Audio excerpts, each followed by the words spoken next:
Ladies and gentlemen, grab your gloves and get your compost ready.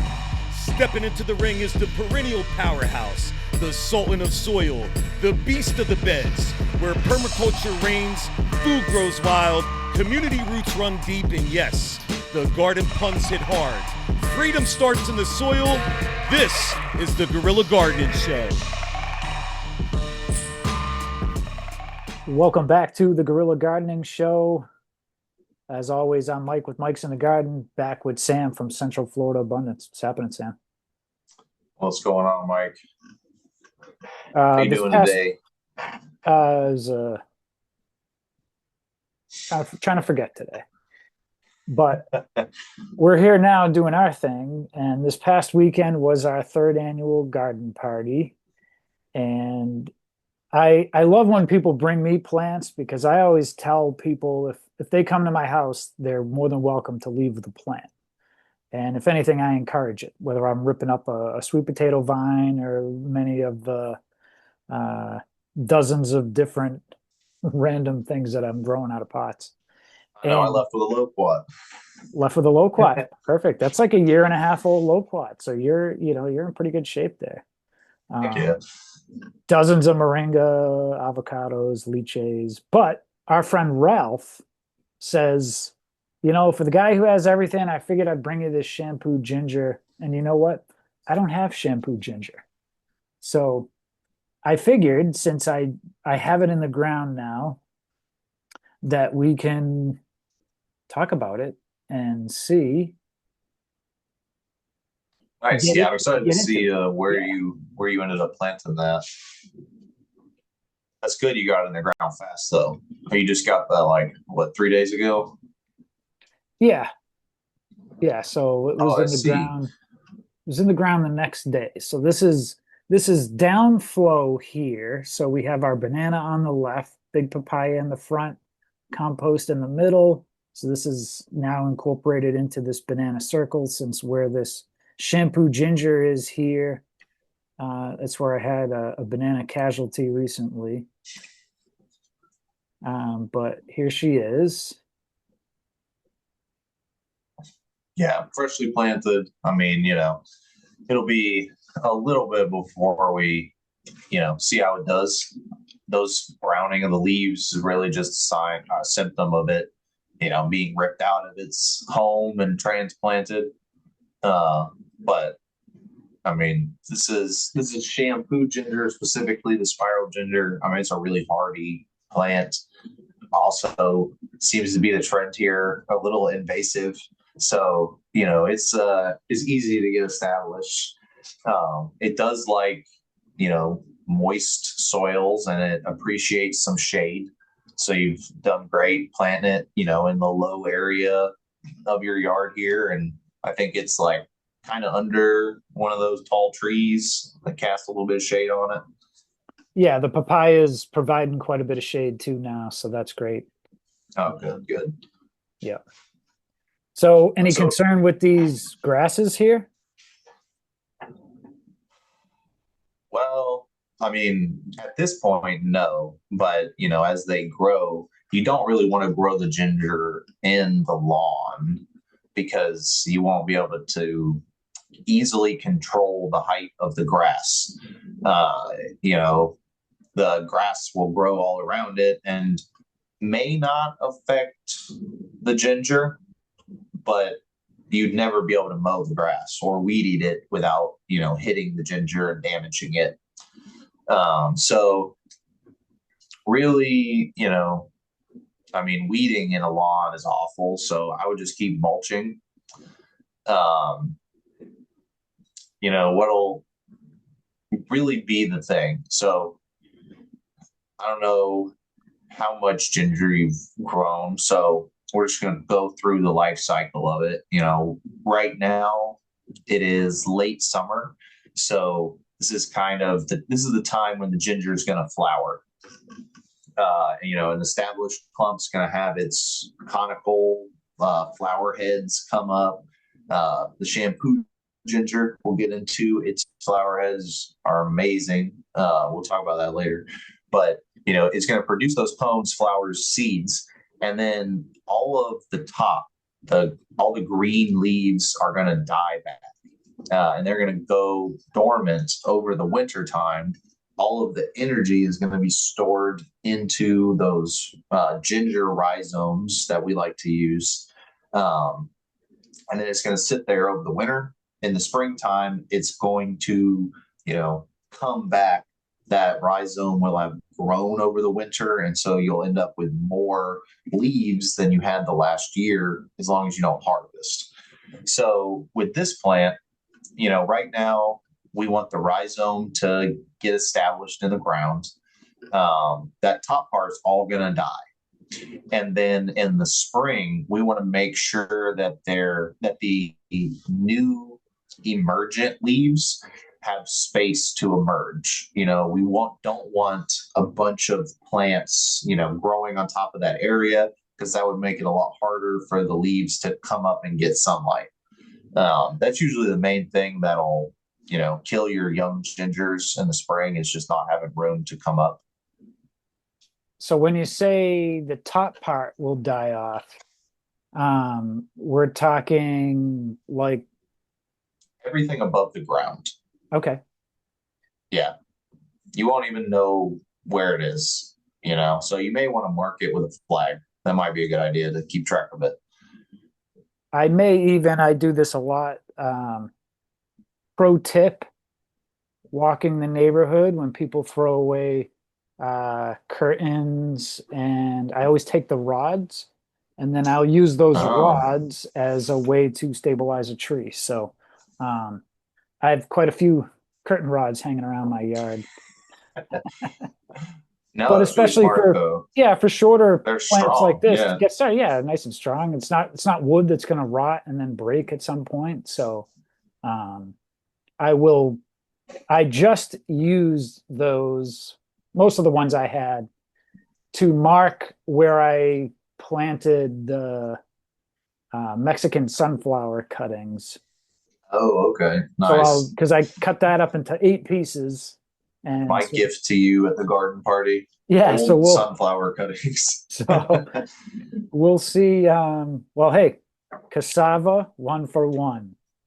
That was like 3 months old. Pakistani mulberry 1 for 2. So I got a 67% And success those rate there. refreshers. So yeah, No. but yeah, Yeah, I keep me I did updated on that. notice that we had some heavy winds yesterday, and this started to like tip a little bit. So I straightened it out, kind of compacted the dirt a little bit more.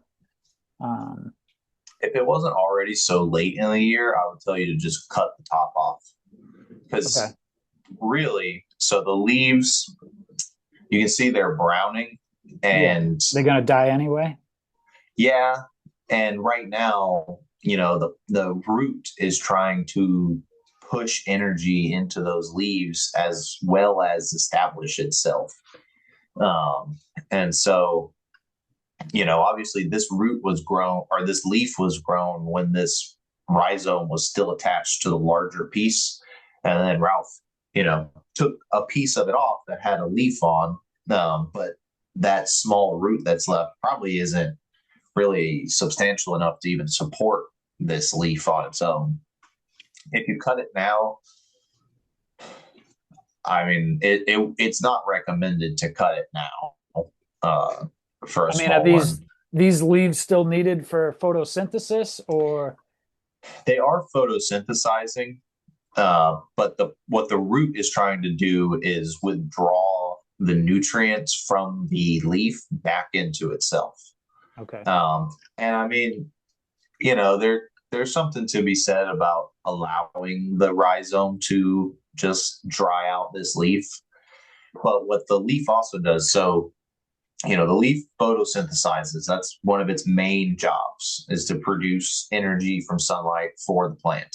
It's the leaf's other main job is to uh, expel water from the plant. So there's always water being perspirated through pores on the leaves. So when the root isn't big enough to absorb the amount of water that the leaf, normally has in it, the leaf's still going to expel water, and then it ends up expelling more, too much water, which could lead to like this shriveling that we're kind of seeing. Um, so, I mean, making sure that it's watered like really well, saturating the soil is very important in these beginning steps. Um, maybe, if you cut, so like this whole thing here is a leaf coming out of the ground, it's one leaf. Hmm. And then the little things coming off the sides, I'm going to call leaflets. Okay. So if you cut off, a majority of the leaflets, but left like the leaf stem and, maybe one or two leaflets at the top, then, the plant could still photosynthesize a little bit, but it's going to be perspiring a lot less because you've removed a lot of that leaf surface. So maybe that's the way to go. I mean, Are they even perspiring when they are starting to brown and wilt like they are? when they're wilting, they perspire less. The browning doesn't stop them. The Okay. browning is just the absence of chlorophyll. But the wilting is them trying to not perspire. And so, I mean, maybe just removing them. Okay. Shampoo ginger is one of those that, like, it's so weedy that I never do anything to try to grow it. And that's probably why I've never been too successful with it because my yard is not the ideal place. And so to grow it in my yard, I would need to give it some serious attention to get it established. And with what you got, I remember seeing this cutting and the rhizome was very small. So, you know, definitely baby this one, Okay. give it daily attention, just Yeah, keep on top of it. it needs some water today for sure. Yeah. Um, but then, the spring will be the real show. If it makes it, then you'll know for sure in spring. And then if it comes up in the spring, it's pretty much there. So this green block that you see here, in case people are wondering, I probably need to add another block, but what was happening when I first started this whole area was everything to the left of this ginger, that compost, the banana, this is down sloping to the corner of my yard. And when I started putting plants in here, heavy rains would just wash away everything that was there. And so I just saw a video that was really interesting where a guy was creating swales from stones and was using like a stone pile on the contour. And then over time, it would trap all the sediment and Mm, then create like a step. And yeah. that's not necessarily what I was trying to do, but I thought it was interesting enough. And I was just thinking you should just mound soil on top of this because I mean, really, you've got like what you've made is the skeleton of a swale, something to hold it together. It'd be better if it like the stones allow water to pass through, and this kind of just holds it. The water can go underneath, so it's not a big deal. But if you were to, put soil on it, then it would really, it would absorb the water, and that's what helps. Your low areas on the right of this image, and if you put the soil on that same contour that stone is on or over the stone, then it would make the area to the left much more saturated over time because the water would stay in that area and soak in, which it does a little bit with this, but I'm sure that the water goes underneath that. And then once it hits the edges, it just spills out because it can't soak into the concrete. yeah, But I mean, doing something like this, putting a stop there, that does at least slow the water down some. So it's all about, steps. So you've taken the right first steps. Um, Now, and Sam, it started to turn into a little circle.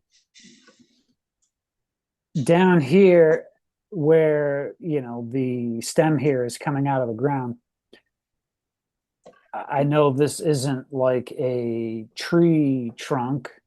So do I need to keep, dirt and mulch pulled back from the stem? Obviously, we don't want to bury it, but, is it as, uh, where that could be detrimental to a tree and can cause, all kinds of problems? Is that not so much the case with this?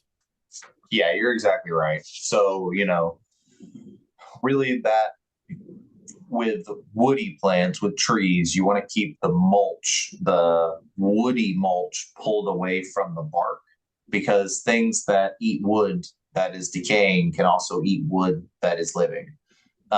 And so, if we have a woody mulch, we want to keep that pulled away from the bark of our woody plants. Um, this is an herbaceous plant. It's got no lignin in it. It's got completely different sorts of organisms that, break it down versus the organisms that break down woody mulch. So we don't really have to worry about that. Now, and this plant specifically, gingers specifically, you don't really have to worry about them. You can kind of bury them because they like that moisture. And you want to make sure they get good drainage. You don't want them to sit in water because they'll rot. Like if the soil stays, like soppy wet for a long period of time, which I don't think your soil ever will.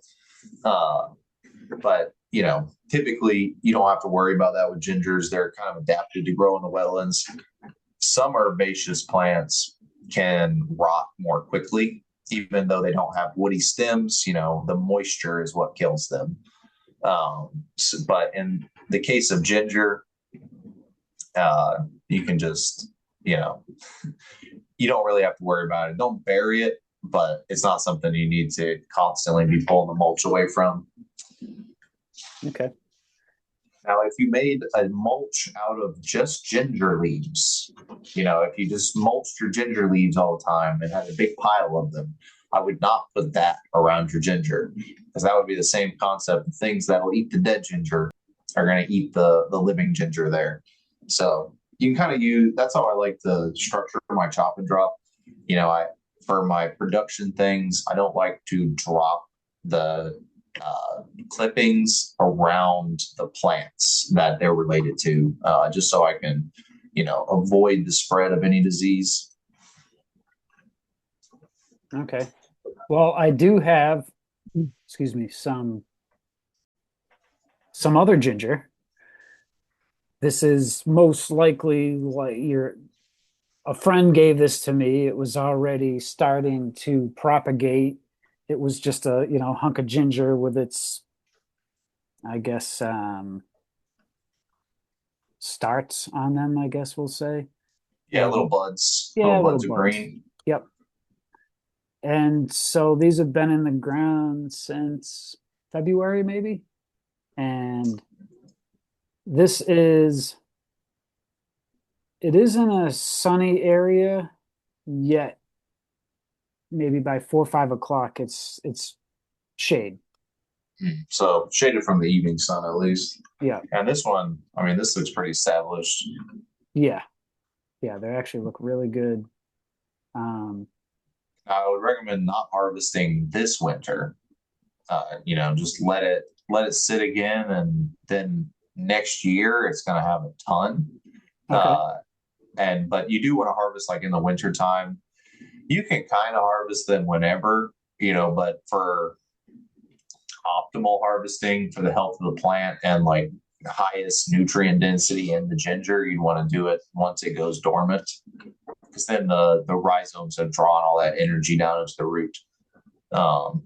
Yeah. And So when the leaves start to turn brown, that's really the time to harvest. yeah, yeah. And really, once the leaves are gone, that's kind of the best time if you can still find it. But one thing we didn't touch on, so this is a culinary ginger. This is one where you can eat the roots. They're the ginger you get created in your spice bottles. The other one we were just looking at, the spiral ginger, the also shampoo ginger, its roots are, I guess they're one of those things that are edible. Technically, they won't hurt you, but they don't taste good. They're not palatable. But the reason we grow it is because the flowers that we talked about, those cones, are really the cones that the flowers form off of, fill with this sap from the plant. And I mean, that's where it gets its name from, the shampoo ginger. You can use it as a soap. It's got some antibacterial properties.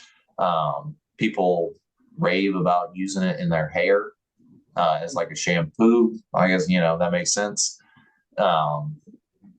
It's slimy, but it actually smells pretty good. A couple days ago, I was at a client's house and they had a lot and I had an empty bottle. And so I squeezed a few cones in and I got like, maybe a cup out of 5 cones, but I didn't do it very well.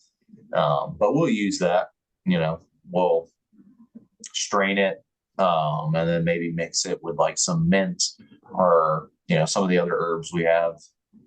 But you can grow different types of gingers with different uses. And you can even grow them in the same area as long as you can tell the roots apart when you harvest. Yeah. So this is an area, these, you can't see the tops of them, but behind them on the recycled ironing board there, Oh, is I've got a couple moringas there, a couple plums, and a pigeon pea. So this oh, is, nice. and to the left there, that's a bunch of oregano coming out of that little pot on the ground there. So Yeah, and that aloe, you get those things in the ground or something, they're busting out of there. I've got more aloe than I know what to do with. So, and I guess that's the creeping over that aloe is a dragon fruit. So, and endless abundance here. But I did try growing ginger last year and the year before. The first year, when you first start gardening, you go to YouTube. I like this guy. I like what this guy has to say. And, so it was recommended that ginger could be grown in a shallow pot. Okay. So I had it in a shallow pot, and within 6 months to a year, it browned and died. So when I pulled it out of the ground, it didn't look like it really did much of anything, or pulled it out of the pot rather. So not really sure what happened there. The second year, I had a different type of ginger. I think I know where it is, but I have a feeling the sweet potatoes have overtaken it. And yeah, they're pretty competitive. yeah, but even the ones I had, they were transplanted from the first year. I kind of got those at the end of the first year. So now that I'm in my third year, last year would be year 2, and I had transplanted those gingers. And at the time, it was clearly visible where it was. I knew exactly where it was. The sweet potato hadn't overtaken it yet. And now, I got to get out there and start cutting the sweet potato back because Yeah, it started raining, and then it's like you blink your eyes, and yeah, everything grows 6 feet. yeah. So Yeah, it can be hard. I mean, I think your plan would set some poles up near it, for these new ones will be really helpful in keeping track. Because then, you'll just know if I can't see the base of the pole, time to get this stuff, cleared out of here.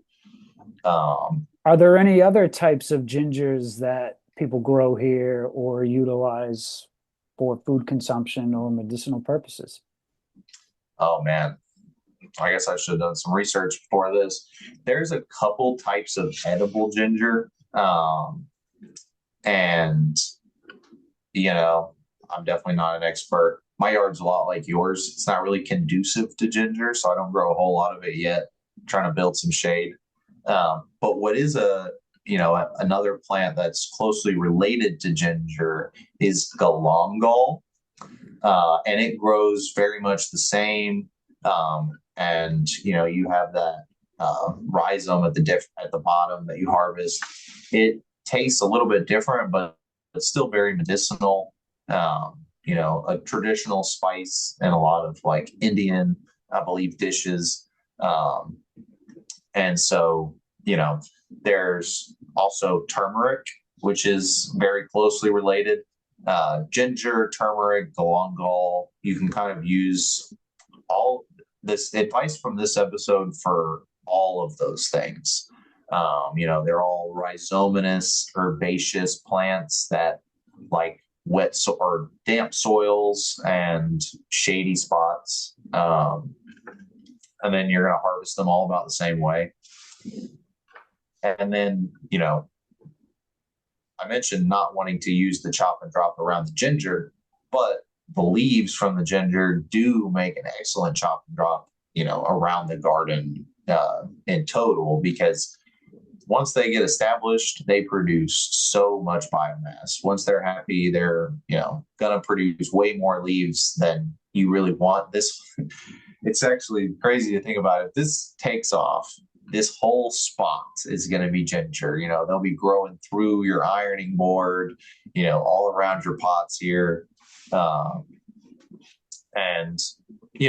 it's something that can be, if it's too much, you just harvest those roots, get all the roots out of that area, process them up, and then you can set it back again. But left to its own devices, once it's happy, it takes over.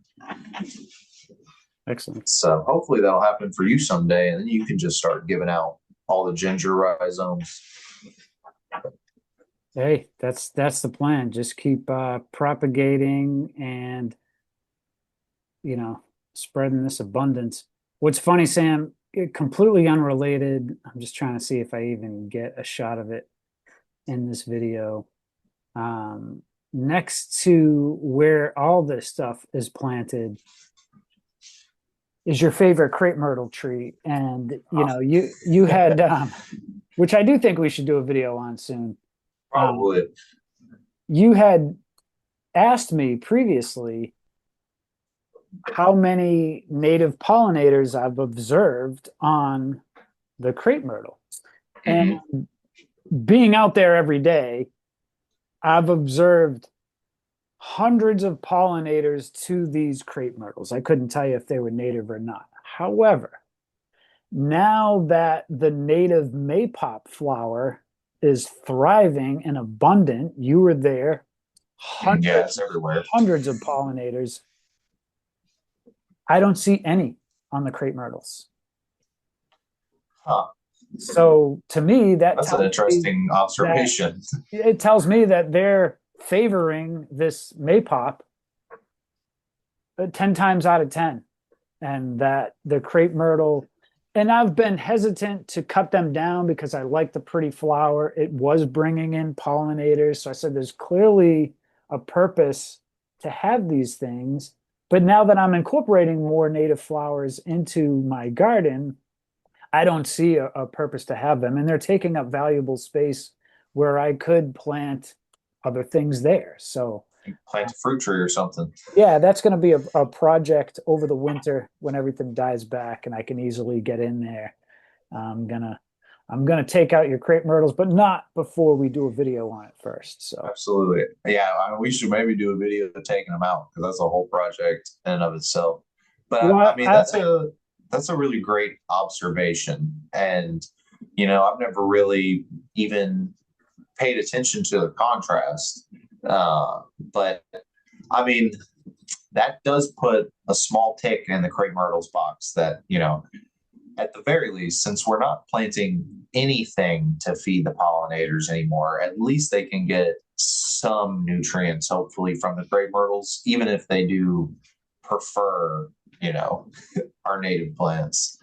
I'm trying to not be a hater. Well, I don't know if you've ever seen videos of landscapers when they talk about the bad hack jobs that people do on they call them crepe murders. Yeah. And, I think if maintained and pruned properly, they can, they look great the entrance to a development. Um, probably better to have than just palm trees everywhere. So, Also was a cabbage palm. I do want to clarify that that's a good point. Like, I don't hate crepe myrtles offhand. It was a hatred that was ingrained in me from them being the only tree that is planted anywhere in Florida, or really like the whole East Coast. Like, it's crazy. Like, they yeah, just cookie cut that tree everywhere. And, you know, it's a monoculture at that point, and that's the antithesis of what we're trying to stop here. yeah, it makes you wonder 30, 40 years ago, who was behind this push for these crepe myrtles here. Who's got stock in crepe myrtles? That's what I want Yeah. to know. Who's Was running it that scheme? was it intentional, or was it just, pure greed on the crepe myrtle growers? But Yeah, cherry lake. I don't know. No, but I mean, it's an easy tree, and it's cheap, and it's easy to propagate, and so like it's like a lot of the plants that we've talked about. It's easy, it's abundant, and so we just spread it, but then we don't think about, the impacts that it may have. And that's why management and, you know, informed choices are important. We talked about ginger today, but don't plant out your whole yard with ginger. yeah, Even yeah, if it's a good place, if you're just growing monocrops of ginger, that's not the answer. yeah, for sure. All right, But so yeah, today we I'd wrap it like up to here. spotlight our friend Malachi. Oh, Malachi. So I have not yet Malachi yet. We've exchanged and commented and He's a hard liked man to each track other's down. videos, but yeah, yeah. Tell us a little bit about Malachi. Yeah, Malachi's great. I mean, he's really just passionate about, I mean, what are the labels? I mean, he loves his food forest. He operates on such a small scale, and he really demonstrates how much you can produce in a really tiny space. I like, I don't know if anybody else calls him this, but I like to call him Tree Barber because, I I mean, he think really that's in is his. just like, oh, it is. Yeah, Yeah, yeah, I yeah, sound like our president there. Uh, but yeah, his pruning skills are really top notch. His videos are excellent. yes, And he travels between a site in a temperate zone and here Florida and the subtropics. So he really has kind of a diverse, even just knowledge of growing. Um, but he's really active in the community. I think you can catch him out at Everoak. Um, he works. I mean, he has which Instagram is this? Because he has a company too. yeah. This is This Plant is with Plant with Mouth. Malachi. I don't think it's Edible Earth Solutions. Maybe this looks old. I don't know. Y'all gotta find him. He shares all his stuff. He'll cross share on his. Yeah, There's this one's from yeah, March Malachi 4th. Parker and Plant with Malachi. Yeah. But I think he does consultations. I know he does like garden maintenance services when he's around. Maybe you can give him a play in a game of basketball. I wouldn't try though because our he's told me that he played basketball in college. He was pretty good. Okay. So I don't even try that. I don't get near the court. You don't want me out there breaking ankle.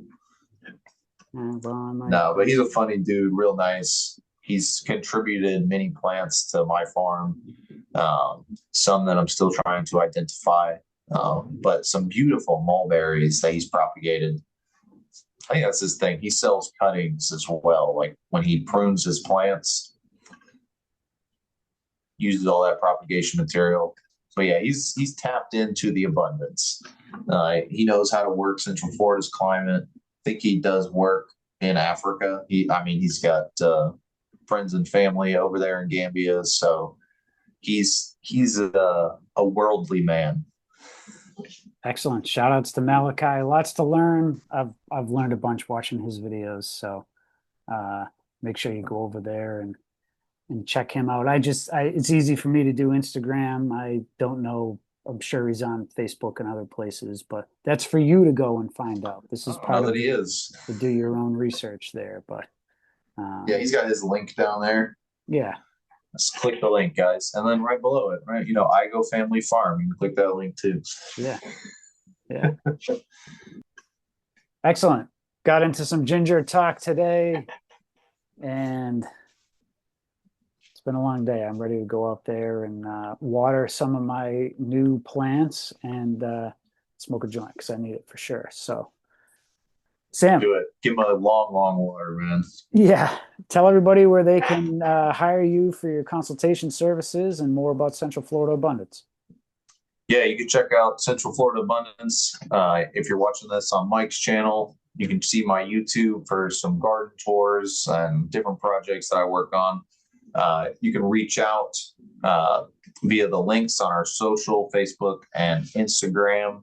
They're both Central Florida Abundance. And if you're in Polk County looking to get some local produce, you can check out igofarm.com for the iGo Family Farm, where we're selling harvest boxes of everything that we're growing each week. Excellent. And if you like this episode, make sure you do the thumbs up, subscribe. Comment down below is really the best thing. That helps with our engagement. Let us know how your gingers are. And if we missed a specific type of ginger, or again, if you have something in your food forest you can use help with, a project you're looking to get started, send us a video, send us a comment, and we will hopefully talk about it, provide some insight. And if you want to follow me, Mike at Mike's in the Garden, pretty much anywhere that social media is available. YouTube, if you're watching this, make sure you subscribe.